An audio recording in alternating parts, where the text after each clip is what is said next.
Welcome to the back room. Relax, unwind, and let our soothing gangster bedtime stories guide you into calm and peaceful sleep. Here we tell the quieter side of history, the childhoods, ambitions, and lives of legendary gangsters, without focusing on violence. As you settle in, share with us in the comments where you're listening from, what time it is right now, and one good thing that's happened to you today. We'd love to hear from you. If you enjoy our stories, please like this video to support the channel and subscribe so you never miss a new upload. Your encouragement helps us bring more Mafia bedtime stories to life.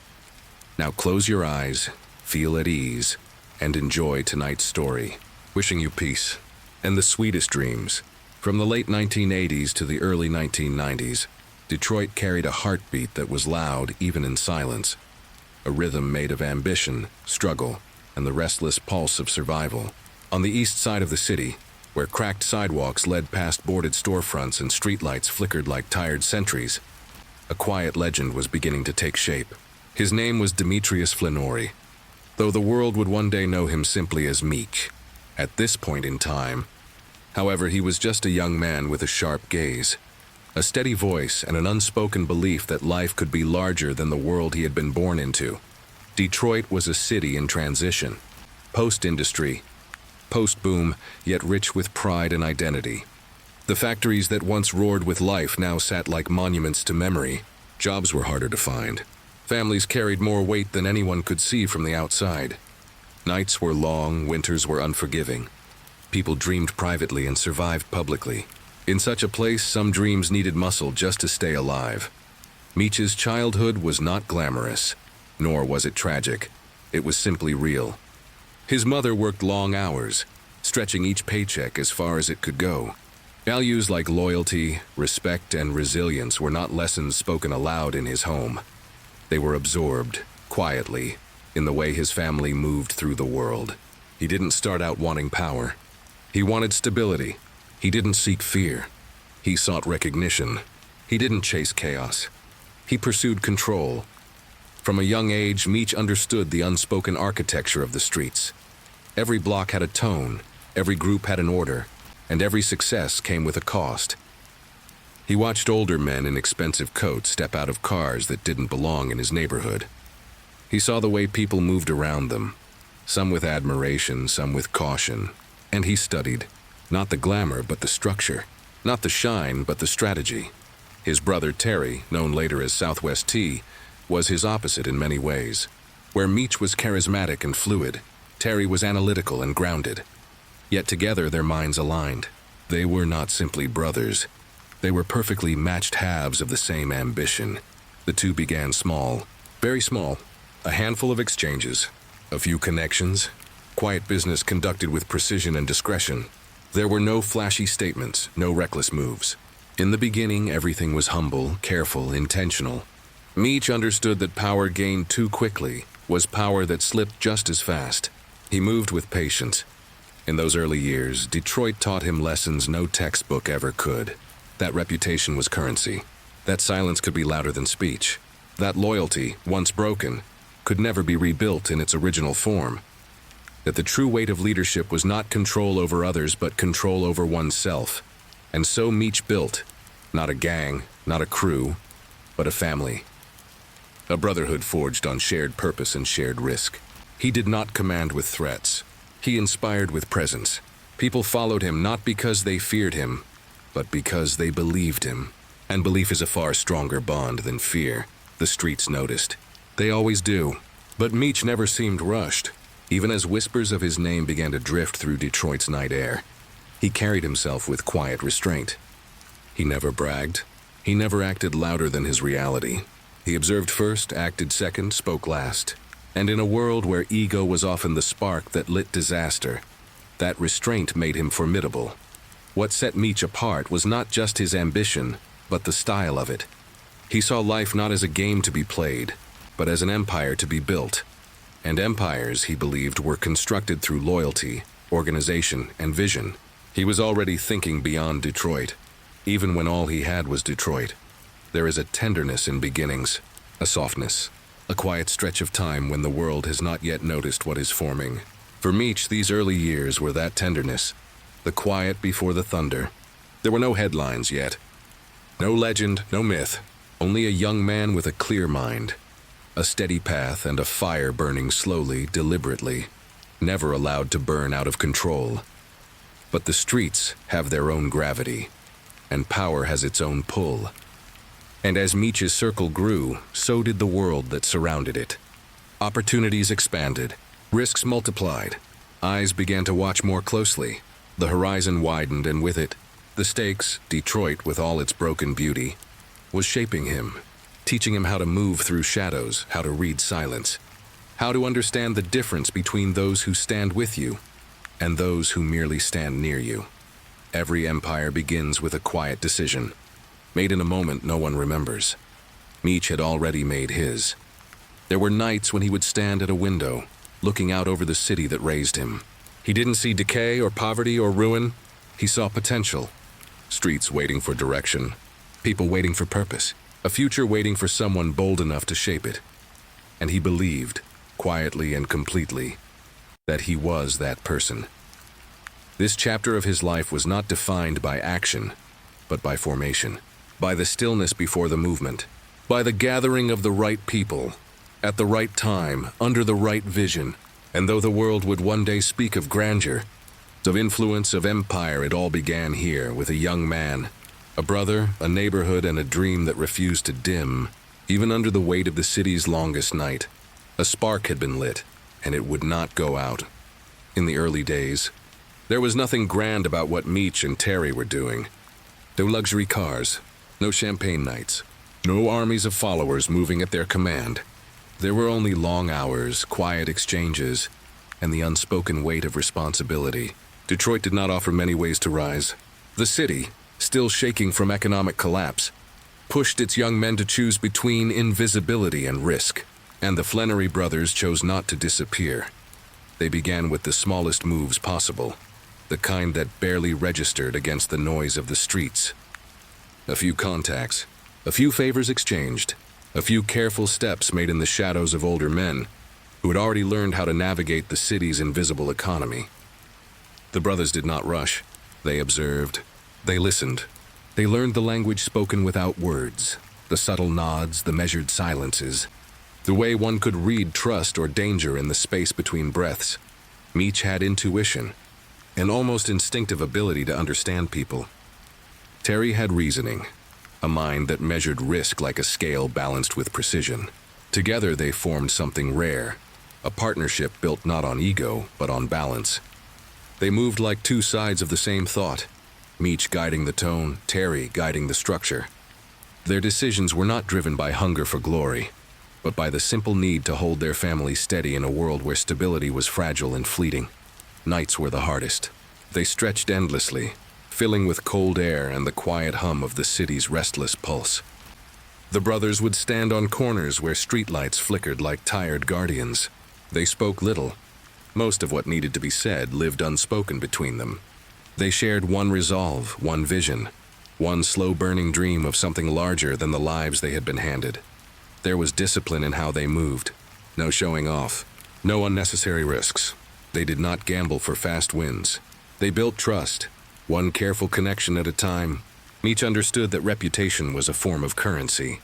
Terry understood that organization was a form of protection. They treated every decision like the first one. Deliberate, cautious, measured. The streets had their own rhythm, and the brothers learned to move in harmony with it. Deals were done in quiet doorways or parked cars with engines running softly in the cold. Conversations were brief, eyes always aware of the corners and the silence beyond them. They learned who could be relied on, who spoke too loosely, who carried desperation, and who was patient enough to survive. Failure in this world did not come loudly. It arrived quietly, the moment one forgot to pay attention. But there was something different about Meech and Terry, something even the city began to notice. They were calm, not the empty calm of those without hope, but the grounded calm of people who saw further ahead than the moment in front of them. They did not panic when things went wrong. They did not brag when things went well. In a landscape built from fear and impulse, their steadiness alone made them unusual. Those who encountered them felt it, or rather sensed it. Meech spoke softly, but his words carried weight. Terry rarely showed his emotions, but when he looked at something, he looked all the way through it. There was no chaos in them, no scattered movement. Only intention. Their mother worried, of course. Mothers always do.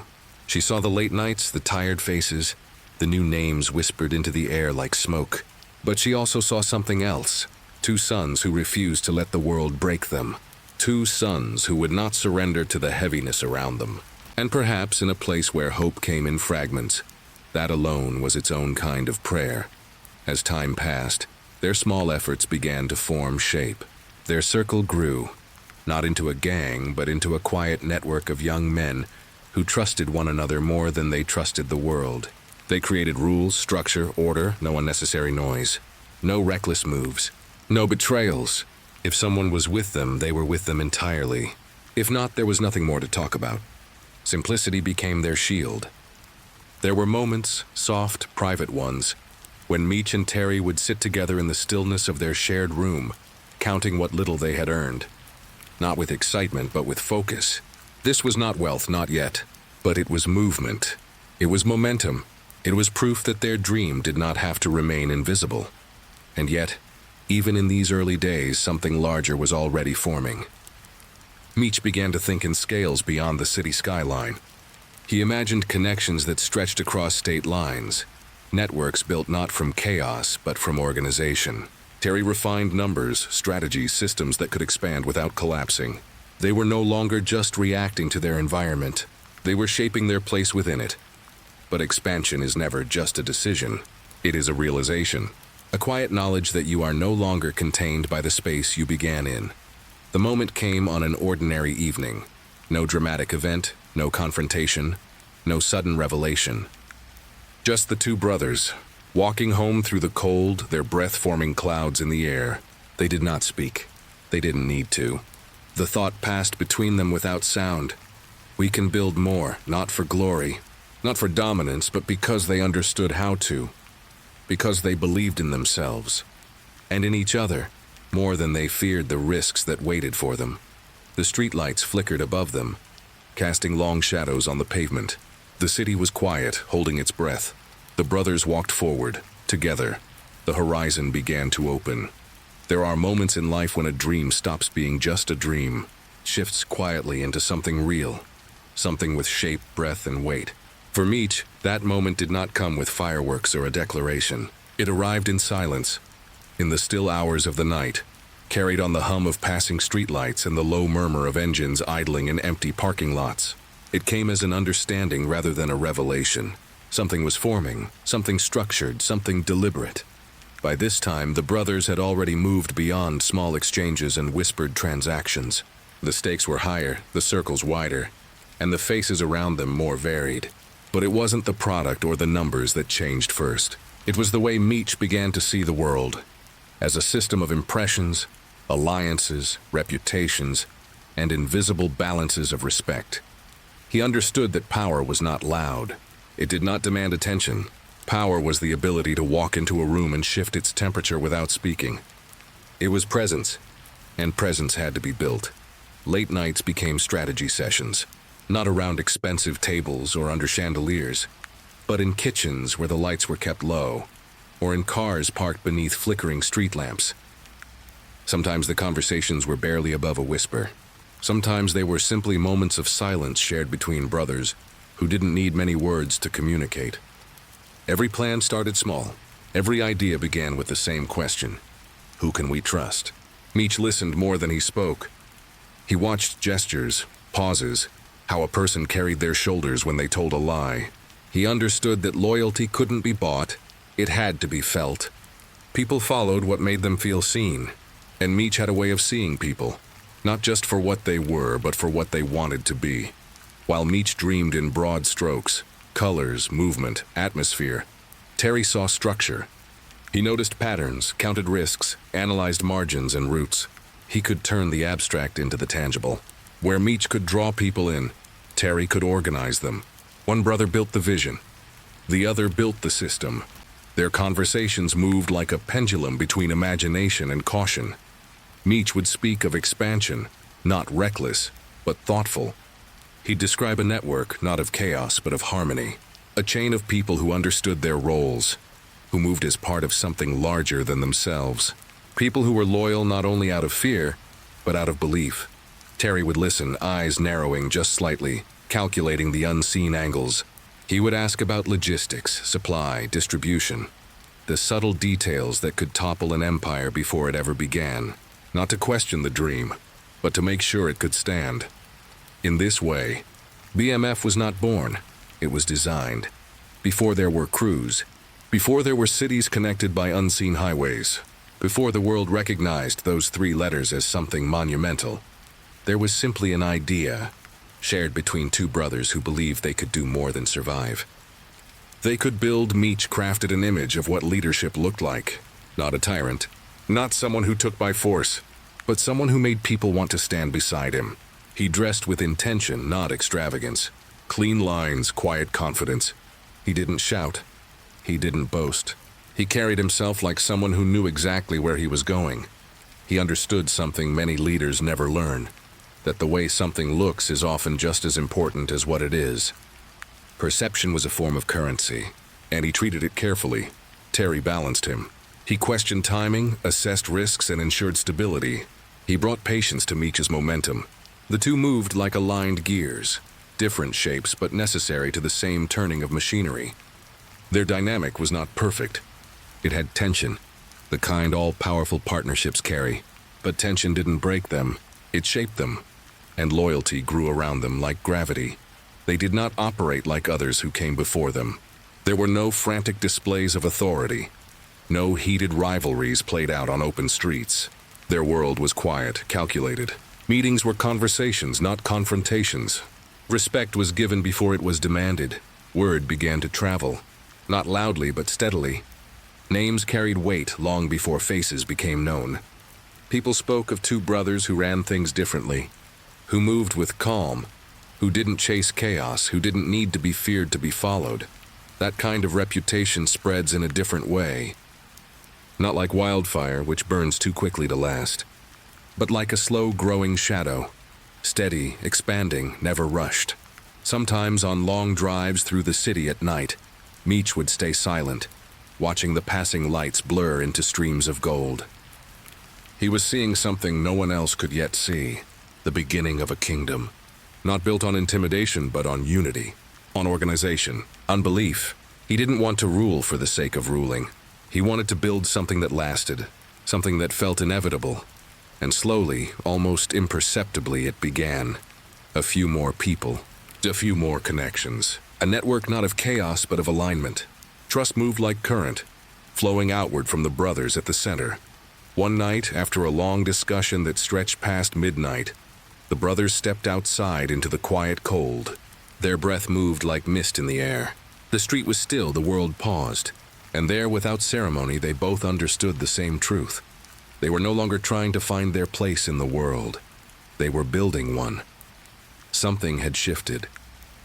Something had begun, not loudly, not dramatically, but certainly. A blueprint had been drawn, and history, though still unaware, had already started to follow it. Atlanta was a city that breathed differently. It moved with a rhythm that was part heartbeat, part engine, part quiet hum of ambition drifting on warm southern air. Even before the brothers arrived, the city felt alive, stretching outward with wide highways that wrapped around neighborhoods and skylines that glowed like embers at dusk. It was a place in motion, a place that did not sleep so much as it shifted, leaned, and waited.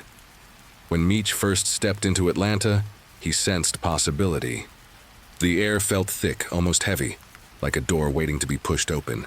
The nights were long and warm, and the streets glimmered with passing headlights tracing smooth lines of light against humid pavements. Music floated from open windows and passing cars, bass that seemed to tremble through the sidewalks, voices that rose and faded like distant waves. The city was a crossroads of sound, ambition, and identity, and it was changing, growing, becoming something new. Meech didn't rush to take space. He didn't need to. He entered quietly, observing, learning the movement of the city the same way he had once learned the unspoken rhythms of Detroit. He watched where people gathered, how they spoke, who they followed, who they respected. He understood that influence was not about force. Influence was about presence. Atlanta did not respond to loudness. It responded to authenticity. And authenticity was something Meech carried naturally. The expansion began without announcements. No declarations, no grand gestures, just a steady shift like a tide coming in. People heard of the brothers not through headlines or conflict, but through whispers of hospitality, generosity, calm leadership. There were stories of gatherings where everyone felt welcomed, where no one was judged by what they lacked, but by how they carried themselves. Respect became the currency, and Meech gave it freely. He found himself surrounded by artists, young men and women who were shaping a new voice for the South. Their music was raw, pulsing, searching for something that felt real. They weren't legends yet. They were dreamers, hungry, hopeful, and unsteady in the light of their own aspirations. Meech didn't see them as tools or as pieces in a network. He saw them as reflections of the same fire that guided him, people who wanted to build something lasting. He didn't try to own them. He encouraged them. He listened. He understood that creation was fragile, and that guidance had to be gentle. In him they found trust. In them he found a doorway to legitimacy. Not forced, but earned. Atlanta, in return, began to open its doors. There were nights when the city seemed endless, where the skyline glowed against the deep blue of late evening, and the brothers would drive with the windows down, letting the warm wind move through the car like a tide. Conversations during those drives rarely needed words. The feeling was enough. Something was happening. Something was rising. Terry, too, felt the momentum, but he saw it differently. For him, expansion meant responsibility. More moving parts, more calculations, more fragile balances that could tip with the slightest misstep. He felt the weight of what they were building, the gravity that came with growth. While Meech saw possibility, Terry saw the necessity of caution. At first, their differences fit together easily. Two halves of a whole. One moved forward, the other ensured the ground beneath them was solid. But Atlanta had a way of amplifying things, of brightening the lights, lengthening the shadows, and stretching the space between people even when they stood side by side. Meech was drawn into the pulse of the city, the late-night energy, the music studios where creativity lingered like incense, the gatherings that lasted until sunrise. He was building not just a network, but a presence, and presence required visibility. Terry preferred stillness. He could feel that with growth came risk, and risk had to be managed, not celebrated. The more the organization expanded, the more systems needed tightening. He wanted to refine, secure, and protect what they had built. Meech wanted to let it breathe, to let it grow into what it was destined to become. Neither was wrong, but the difference was beginning to breathe, too. In quiet moments, Terry would study maps, shipment paths, numbers written neatly across pages. His world was measured, intentional, structured. Meanwhile, Meech was learning how influence moved through a city without ever needing to be spoken aloud. His world was relational, intuitive, expansive. Atlanta wasn't pulling them apart. It was simply revealing who each of them was. There were late evenings when the brothers still stood together, outside on balconies overlooking a city that stretched endlessly into the dark, lights flickering like distant stars. The bond was still there, strong, quiet, and deeply rooted. But beneath their shared victories, a subtle change was beginning to take shape. Success carried its own gravity. And gravity, once it gathers enough mass, begins to pull in different directions. For now, the momentum was undeniable. Everything was rising: reputation, influence, belief, possibility. The city welcomed them, wrapped around them, and moved with them. But beneath the warmth of progress, beneath the music and the motion and the glow of the skyline at night, there was a silence, a quiet hum, a shift too small to name but too real to ignore. The story was growing, and every rise carries the faint outline of a divide. Not now. Not yet, but soon. There are separations that happen loudly, with shouting and broken doors and bitterness spilled in every direction. And then there are separations that unfold so quietly that the world doesn't notice until the distance has already become permanent. The story of Meech and Terry belongs to the second kind, a slow divergence, a drifting, a silence that settled into the spaces where conversation used to live. For years, the brothers had moved as one, not through force but through belief. A shared rhythm, a shared hunger, a shared dream of rising beyond the limits of the streets they grew up in. They had once seen the world from the same angle, like two eyes focusing on one horizon. But success has a way of bending vision, stretches it, refracts it, changes how the light enters. And slowly, almost imperceptibly, the horizon they shared began to divide into two. By the time they were both standing in Atlanta, the difference was already there, though neither of them named it. Meech had embraced the momentum of expansion, the energy of the city, the music, the visibility, the presence. He believed influence was built through connection, through being seen, through becoming a symbol of something larger than any one person. To him, their rise was not simply about business, it was about identity. Terry saw something else. He saw risk layered beneath every step forward. The larger they grew, the more they needed structure, discipline, and caution. He believed true power lived in silence, in being unreachable, unknowable, and invisible. To him, legitimacy was born not from being admired, but from being untouchable. Two visions, both intelligent, both rooted in experience, both right in their own way, but both could not coexist forever. There were evenings when they still sat together, side by side at long tables in dim rooms, maps and ledgers spread between them. The air would be heavy, not with conflict, but with something more intimate.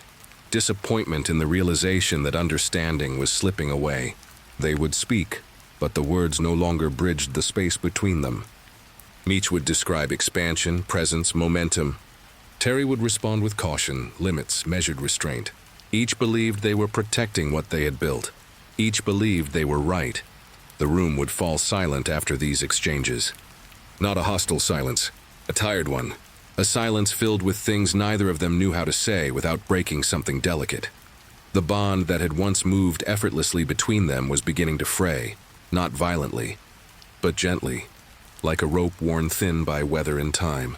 There were no arguments, no slammed doors, no betrayals. Those would have been easier to understand. Instead, there was distance, a slight hesitation before speaking, a subtle shift in tone, a quiet turning away. Meech could feel Terry stepping back step by step, the way one withdraws from a fire that has grown too hot. Terry could feel Meech drifting forward, chasing something further, something higher, something brighter. Neither blamed the other. That may have been what made it hurt the most. The people around them noticed, though they would never say it aloud. Meetings became shorter. Plans took longer to finalize. Conversations ended unfinished. Where there had once been harmony, now there was carefulness. Every suggestion weighed, every decision measured for difference. Still, the love remained. That was the quiet tragedy of it. One night, Terry stood at the window of a high-rise apartment, looking out across the Atlanta skyline. The city glimmered below him, lights stretching into the distance, highways weaving like silver threads beneath the dark. The glass reflected his face, calm but tired. The kind of tired that does not come from lack of sleep, but from carrying something heavy for too long. Meech entered the room, and for a moment the two brothers stood side by side, just as they had when they were boys looking out across Detroit from their bedroom window. The memory flickered between them, unspoken but present. They didn't speak of business. They didn't speak of the future. They didn't speak of fear. They simply stood together, the city breathing slowly below. Meech with his quiet warmth and unshakable presence. Terry with his discipline and his steady, careful gaze. Two men shaped by the same streets, the same childhood, the same hunger. Yet now, no matter how close they stood, there was space between them. A small space, but a real one. The choice, when it came, was not dramatic. Terry didn't storm out. Meech didn't try to stop him. It happened gently. A conversation spoken softly at a kitchen table. No raised voices, no accusations. Just truth spoken plainly. Terry said he needed to step back to think, to protect not only their work but himself, his family, his own sense of direction. Meech listened. He didn't argue. He didn't persuade. He simply nodded, eyes lowered in quiet acceptance. He knew the moment had been coming. He had felt it long before it reached the surface. There are moments when we lose something before we know how to mourn it. Moments where the separation has already happened, and the words spoken are only acknowledgement. That was what this was. The ending had already occurred quietly, gradually, subtly. In the spaces between unfinished sentences and shared silences, Terry left not in anger, but in sorrow. Meech let him go not in resentment, but in love. Two brothers, still bound, but no longer walking the same road. The city outside continued to move, unaware of what had changed. Traffic lights blinked. Music carried through the night. Life went on, but for the brothers, something had shifted permanently. Chapter closed, not with a crash, but with a sigh. The story continued. The kingdom continued, but the heart that once beat in perfect rhythm now beat in two separate chests. And sometimes, the quietest endings are the ones that echo the longest. He stood at the threshold of his own legend, though he did not ask for such a thing. The world around him had begun to shift, quiet but certain, like the slow turning of a great wheel. Meech found himself in rooms filled with light and laughter, where voices carried stories about him, while he remained silent in the corner, listening. Some described him as larger than life, others as untouchable, and others still as something mythic, a figure carved from shadow and ambition. Yet when he looked at his reflection, he still saw the same familiar eyes. The world had changed, he had not, and that difference lingered like a whisper he could not quite name. The night stretched longer now. Even celebration felt suspended in a dreamlike haze. Music vibrated through the floor, the bass steady and low like a heartbeat beneath conversation. Cigarette smoke curled upward in thin silver ribbons, drifting like thoughts rising from crowded minds. People gathered around him constantly, smiling, hoping, asking, needing. But Meech had learned to watch more than he spoke. There was something else forming, something unseen, quiet but powerful, stirring in rooms where admiration and expectation intertwined. It was not just fame. It was gravity. He noticed the way people's eyes changed when they spoke his name. Some carried awe, others calculation. Reputation had weight, and once it began to grow, it no longer belonged to the person who created it. It became its own living thing. Meech was beginning to understand that now. His name had become a mirror, and people saw in it what they wanted.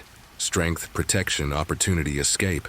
Everyone needed something, and they came to him because they believed he could give it. But belief is a delicate thing. Its strength can lift a man high, but its shadow can pull him down just as quickly. Late nights often found him standing on balconies overlooking the city. The skyline glowed in golds and distant blues. Cars moved below like stars tracing their paths along darkened streets. The world felt larger than before, and yet Meech felt smaller within it. Expansion had its cost. Growth came with attention, and attention came with expectations. He had always led with loyalty, protecting those who stood beside him, lifting those who shared his struggle. But the circle had widened now. New faces, unfamiliar voices, fresh alliances built not on history, but on benefit.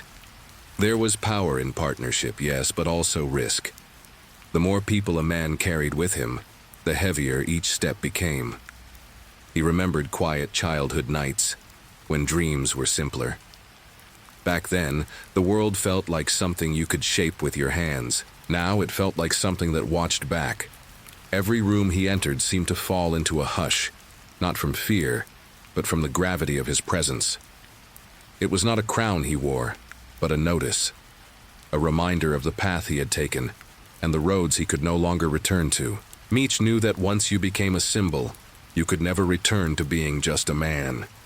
And that truth carried a sadness that no one around him could see. There were parties, gatherings, long nights where the music was loud and the spirits flowed like water. But within them, Meech often found stillness, a moment where the sound faded, and he saw things more clearly. A room full of faces, all illuminated by light, each one laughing or smiling or dreaming. Yet behind each face, there was hunger. They all wanted something: connection, purpose, power, hope. He could give some of these things, but not all of them. And he wondered what they would see once the glow faded. But he did not resent them. He understood. Everyone was searching for something. He had once searched too. There were nights when his closest friends would gather with him in quiet places, far from the noise. Conversations drifted like slow river currents, carrying reflections instead of commands. They spoke of the past, of where they came from, of the first steps they took together. They laughed at small memories, shared rooms, shared meals, shared dreams. These moments grounded him. They reminded him of the person beneath the myth, the story behind the name. Yet even in these nostalgic spaces, there lingered an unspoken truth. The world had already changed, and they were all being carried with it. Not everything in life moves with intention. Some things unfold because they must.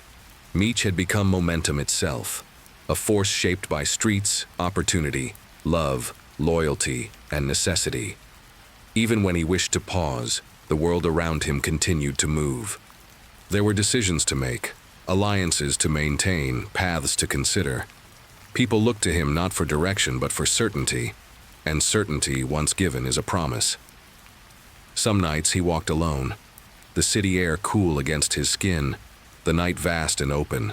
He listened to the distant hum of life, the pulse of the city he had risen within. He breathed deeply, trying to feel the earth beneath his shoes the way he once had. But things were different now. The horizon felt closer and farther at the same time. Meech knew that the path before him could not be walked slowly.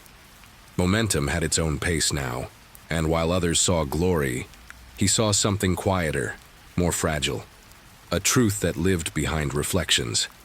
And so, in the hours before dawn, he stood, alone in a room filled with mirrors, not glass ones, but the unseen reflections held in memory, loyalty, and expectation.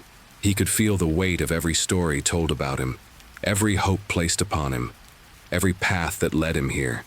The world saw a symbol, but inside, he remained a man trying to walk forward without losing himself. And still, the night went on, patient and unchanging. It did not begin with sirens or with loud knocks at the door. It began quietly, the way winter arrives, not all at once but in a gradual settling of cold across the ground. Law enforcement did not move in bursts of drama. They moved in patience. They watched, they listened, they learned.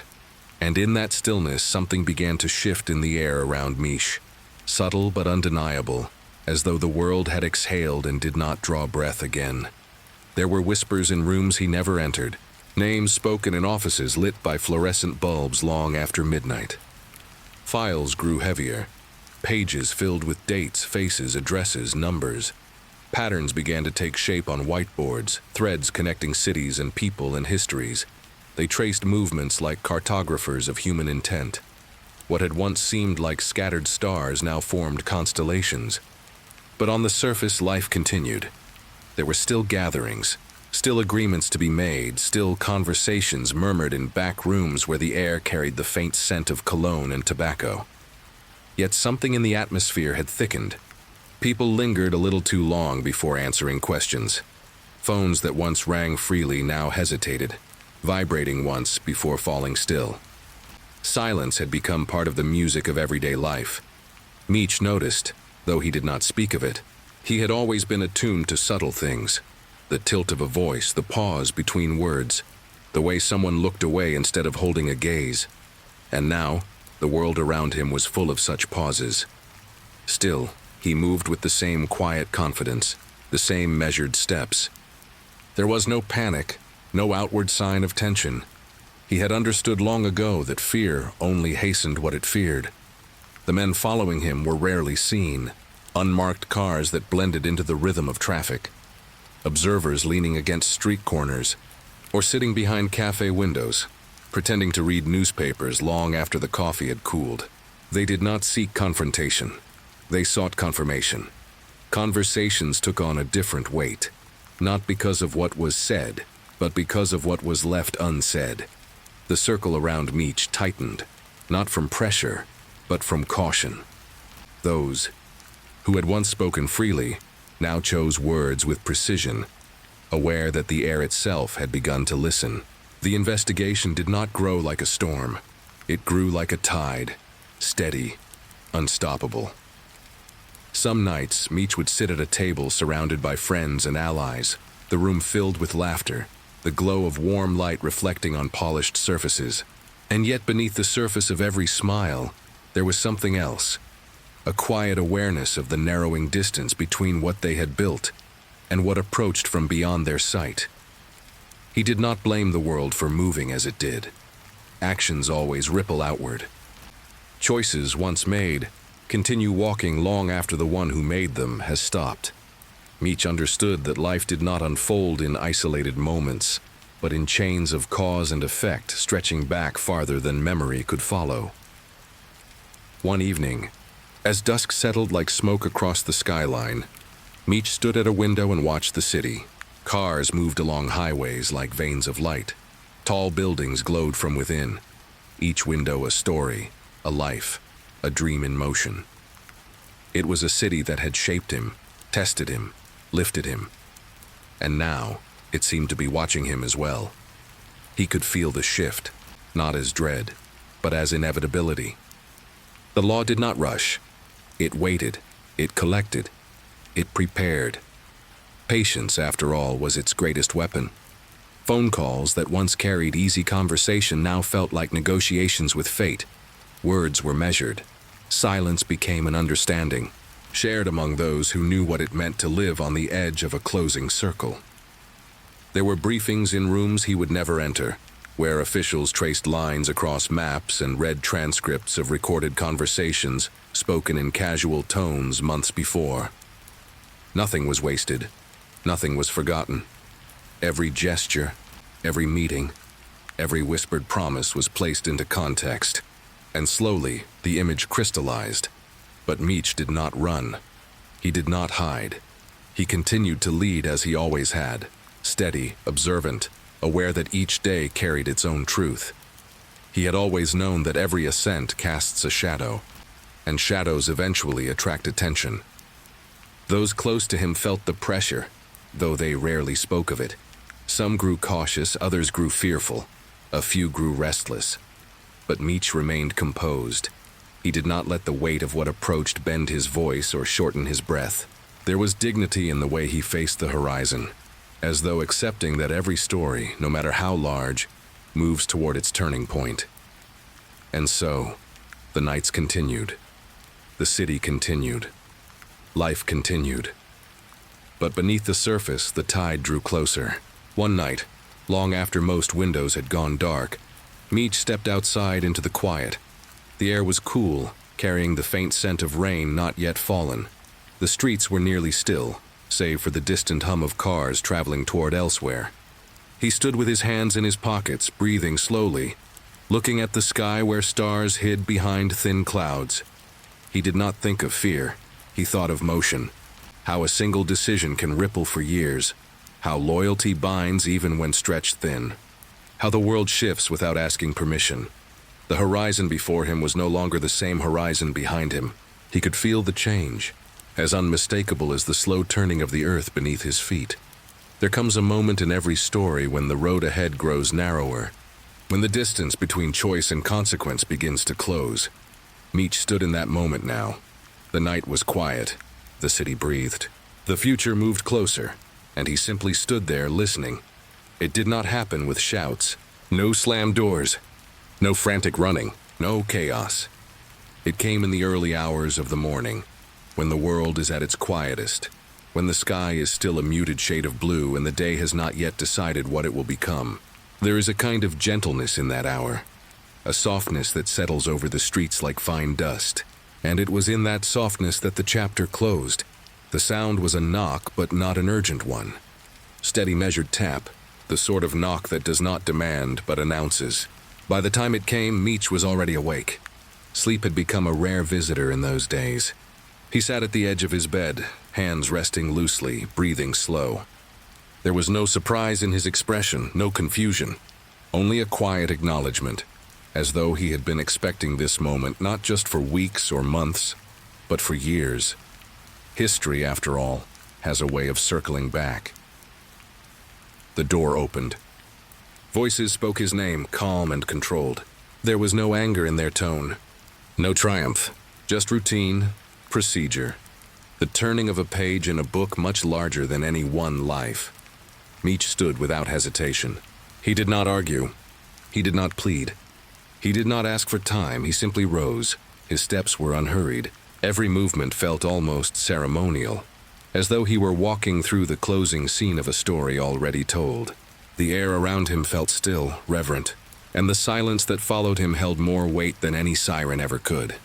Outside, the sky was beginning to pale with the first hints of morning.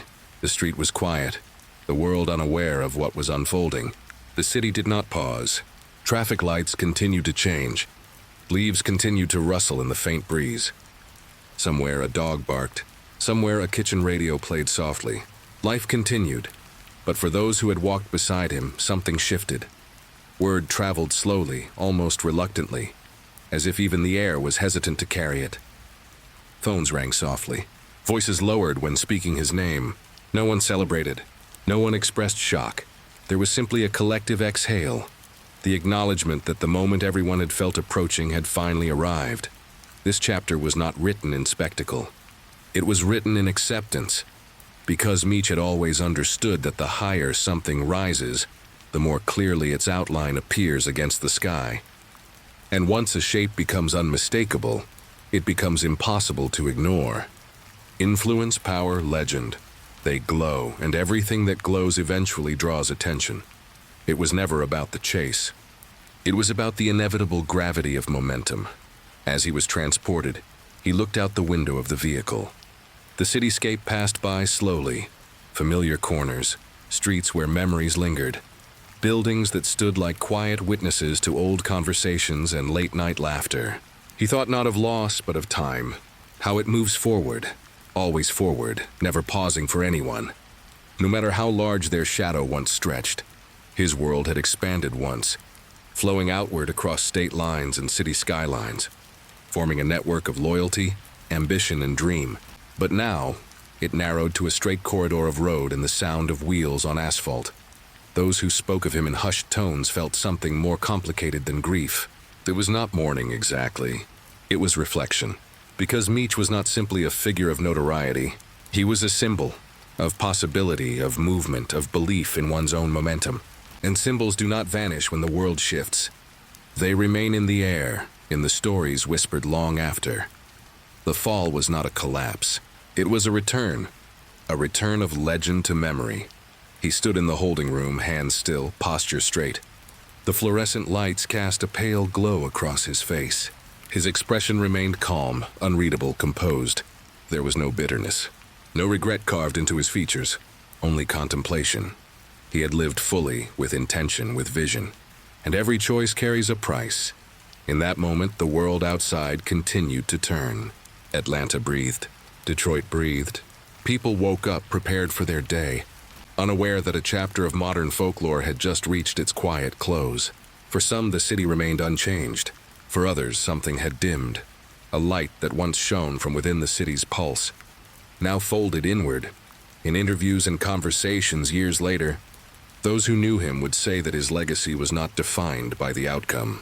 It was defined by the rise, by the loyalty he inspired, by the sense of belonging he offered, by the idea that something larger could be built from the ground up, through connection and presence rather than fear. What fell that day was not a man. What fell was the illusion that moments last forever.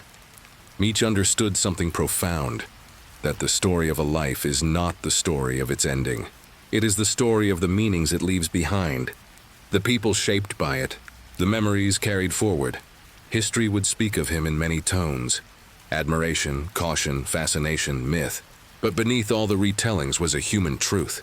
He had stood in the center of a world that few ever glimpse, and he had done so with a stillness that became legend. As he sat in the quiet of a cell, the world beyond continued to move, but inside, time slowed. The walls did not confine his memory. They only marked the boundary between what had been lived and what would be remembered. There is a certain peace in inevitability, a settling of the spirit when one recognizes that every story, no matter how vast, must find its closing note. It is not an ending made of endings, but an ending made of understanding. And so, the legend that once filled rooms, cities, and imaginations did not disappear. It simply became something else, a story, a memory, a name spoken softly, a chapter of history now closed. Time moves differently when the world becomes small. It stretches. It settles. It begins to speak. In the outside world, days rush by in fragments. Traffic lights, conversations, clocks ticking on office walls, music drifting from passing cars. But in confinement, time becomes a presence. It sits beside you. It watches you. It asks questions you once outran. And for Meech, time did not arrive as punishment. It arrived as quiet. The first mornings were the most unfamiliar. The echo of footsteps in corridors that all looked the same. The soft metallic click of doors closing behind him. The steady routine of waking, walking, folding, waiting. But routine has a way of softening into rhythm. And rhythm, when accepted, becomes space for reflection. He learned to listen to silence. There is a kind of clarity that only appears when the noise of a life falls away. When voices, plans, expectations, and the constant hum of motion fade. In that stillness, memories return, not as regrets, but as chapters. Scenes of late-night drives, laughter shared in rooms dimly lit, moments of brotherhood that felt eternal. They replayed not to punish him, but to remind him of who he had been before the world began to name him. Meech would sit at a small metal table, hands resting quietly, eyes steady.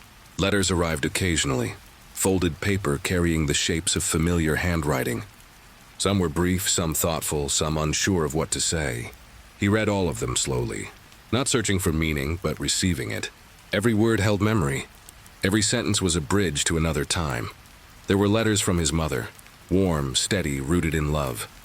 She never wrote to mourn the past. She wrote to remind him that he was still her son, still a man with dignity, still a heart in motion. There were messages from friends, from those who had once moved alongside him in the currents of ambition. Their tone was softer now, less fueled by momentum and more by remembrance. Shared history becomes sacred when distance settles in. And distance had become the shape of everything. But the letters that sat longest in his hands were the ones from Terry. There were not many. They did not need to be. The bond between brothers does not depend on volume. Depends on understanding. And what stood between them was not anger, it was time. Time to grow differently. Time to see differently. Time to understand what had once been unbreakable. In those quiet hours, Meech thought often about their childhood, their shared hunger, their belief that together they could build something larger than the limitations around them. And they had, not just a network, not just influence. They had built identity. They had built a name that meant something, a symbol of unity, a symbol of presence, but symbols evolve. And evolution sometimes requires distance. The world outside continued. He knew that. Cities shifted, music changed, new faces rose, new legends were whispered. Fame, influence, even myth, none of it stays still. The world always continues to dream forward. Yet what surprised him was this. His name did not vanish. It moved underground, into memory, into the quiet reverence of those who had lived through that era.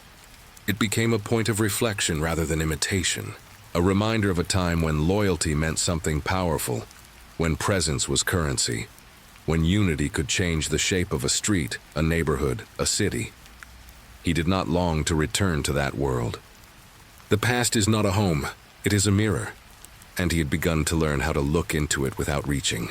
The days continued their slow procession. Sunlight through narrow windows. The measured clatter of routine. Conversations with men who had also encountered the turning point of consequence. Some were angry, some defeated, some lost. Meech listened more than he spoke. He carried patience like a quiet coat. He understood that every man has a story, and many do not know how to tell it. Time had given him something valuable, the ability to see without needing to control. And in this quiet, he found something unexpected, peace. Not peace from the world outside, nor peace from circumstance, but peace from the constant pull of identity. He no longer needed to prove anything.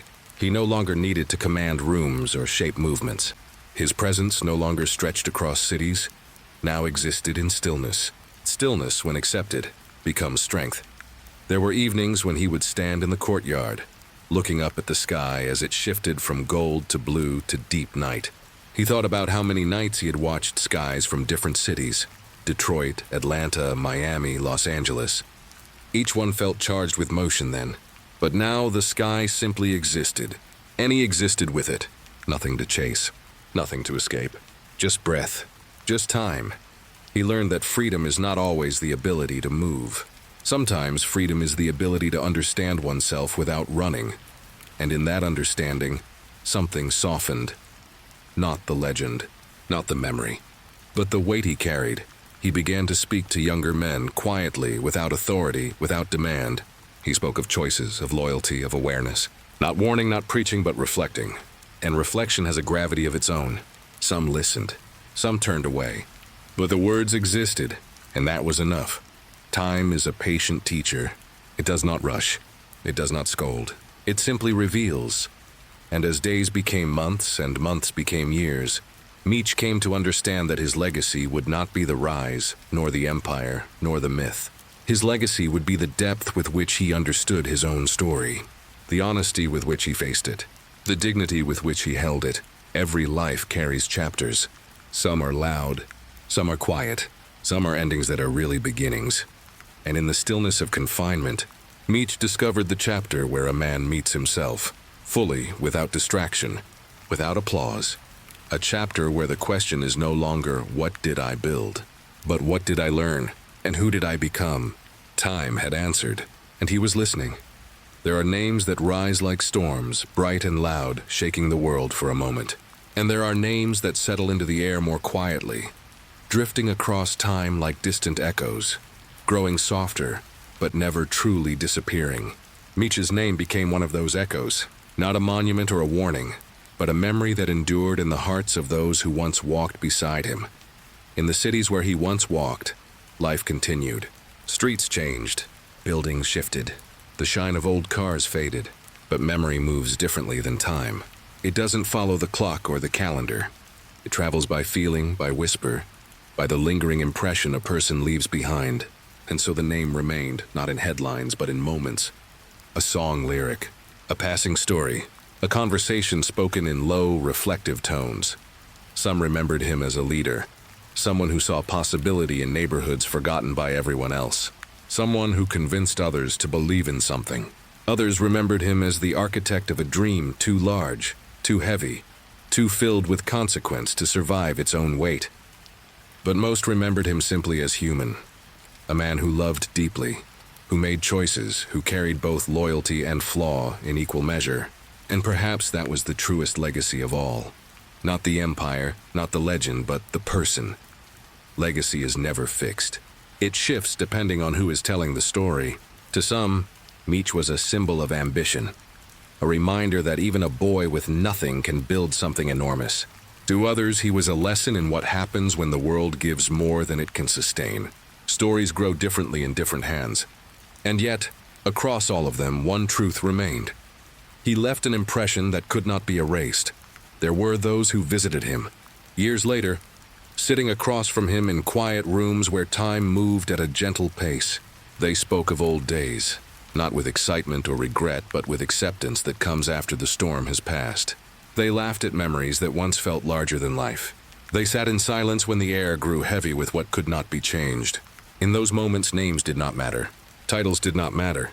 Only the quiet connection of shared history. Outside, the world changed faster than memory could follow. New music rose. New stories were told. The faces of an era faded into archives and documentaries, into photographs with soft edges. But sometimes, late at night on a porch in a car, in the quiet space between thoughts, someone would speak the name again, not loudly, but gently. And the echo would travel just a little further. Meech understood this. In the stillness, with time as his companion, he let the idea of legacy loosen its grip. He no longer chased what the world believed. He no longer needed to correct it. He allowed the past to be the past. He allowed the echo to move freely. There is a peace that comes when a name no longer needs to defend itself. Every life leaves something behind. A gesture, a lesson, a memory, a warning, a hope. His left all of these. There was a time when his name carried weight that could change the atmosphere in a room. You could feel it in the pause before someone said it, in the way others leaned in the spark of recognition in their eyes. But with time, names change their temperature. They cool, they soften. They settle into something quieter. A story becomes a memory, and a memory becomes an echo. That is the nature of all lives that burn bright. Sometimes in the city streets under dim streetlights, someone might recall a moment, a gesture of kindness, a word of encouragement, a look of understanding. These were not the moments that newspapers printed, but they were the ones that stayed. They were the ones that made his memory human, and in the end, it is humanity that endures longer than legend. There were also those who never knew him, but who lived in the shadow of his choices. They spoke his name as though it were a distant star, something seen but not touched. They wondered what drove him, what he felt in the quiet hours when no one was watching. They imagined the weight of leadership, the cost of loyalty, the burden of being the one others followed. They tried to understand the man behind the myth, the heart behind the legend. And maybe that is where legacy truly lives. Not in what we did, but in what others continue to wonder about us. In the questions we leave behind, Meech did not ask to be remembered. He lived, and time did the rest. It moves through the stories older men tell to younger ones who never saw those years. Through the quiet moments when someone remembers the feeling of standing on the edge of something vast and uncertain. It moves through memory like rain, persistent. And if you listen closely, somewhere far off in the distance, you might still hear it. A name carried by time, a memory held by those who lived it. An echo fading gently into twilight.